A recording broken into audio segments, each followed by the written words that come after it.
was asked a question that I thought was interesting earlier today. I got a phone call. And this guy asked me, he said, a fighter, I'll leave his name out of it. And he said, should I be calling people out right now? I feel like I should be doing nothing because we're a little bit uncertain and some shows are coming off the books, and even my motivation to train or my motivation to, stay on my diet.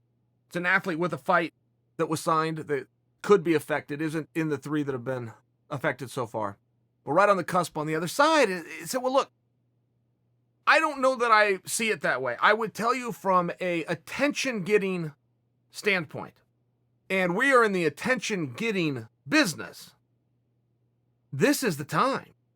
When there's nothing going on right now, if you think that that's where the uncertainty lies, you got to understand, if you're competing for headlines in the world of sport and sport is put on hold, it has never been easier to get the headline.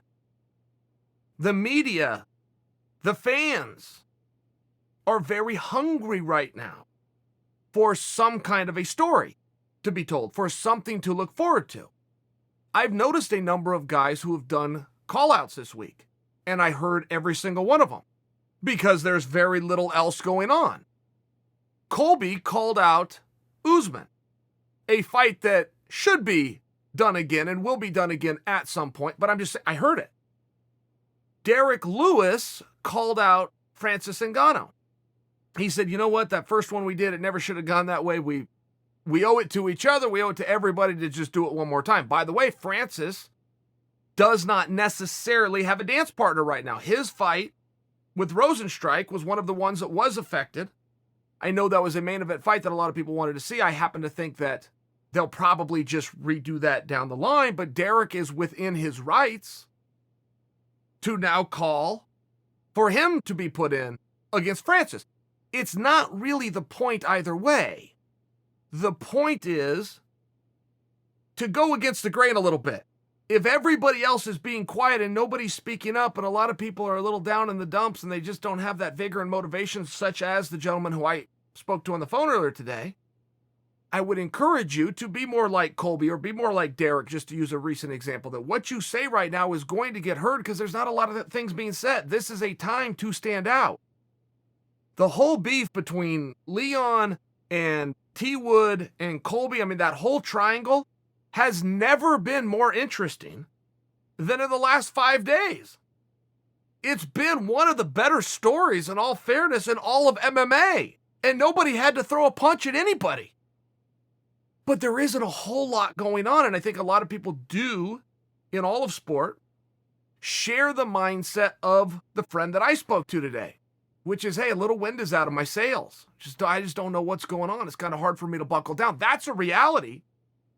But you're largely going to get a pass for anything that you say right now. Dana got scrutiny because Dana said, I'm going to make Tony and Khabib happen. It's going to happen in April. It's going to happen on April 18th. I have no other details right now. You want to bet against me? Well, no. I don't think anybody would want to bet against him, but if you're talking about the world champ, even Dana would get a pass. Everybody would. There's an expression, never hold a man to what he said at a time of grief. That's a real thing. People are trying to figure things out, and having a crystal ball and having the answers is something that's not there. But to go back to the original premise of what I was talking about, this is a great time to be heard. If you have something that you want people to listen to, many people will believe if they're ever in a verbal argument that they need to shout and they need to raise their voice. That's one way to be heard. That's true. But if everybody's shouting, the guy who speaks softly also will be heard, because he will now force people to listen. You don't have to listen when somebody's screaming. If a guy starts talking softly, you do. And there's a lesson in this, and how are you going to do it, and how do you stay motivated, and how do you keep that wind in your sails? Look, I get it. This is going to require some mental toughness. This is going to require some patience, for sure.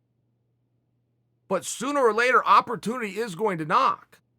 This thing came and knocked out. We didn't see it coming. We're not going to see it going either. The guys that are going to be ready, the athletes that are going to be ready when those spots do open up, are going to be given an opportunity.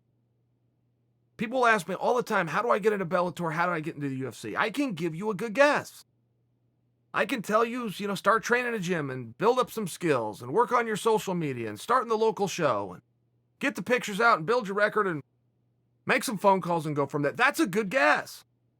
But the absolute best way, absolute number one best way to get into one of the two major promotions is to be ready. Have your weight down, be in shape, be licensed, be ready. Follow the internet. Look for somebody that pulls out, make that phone call. I'm ready.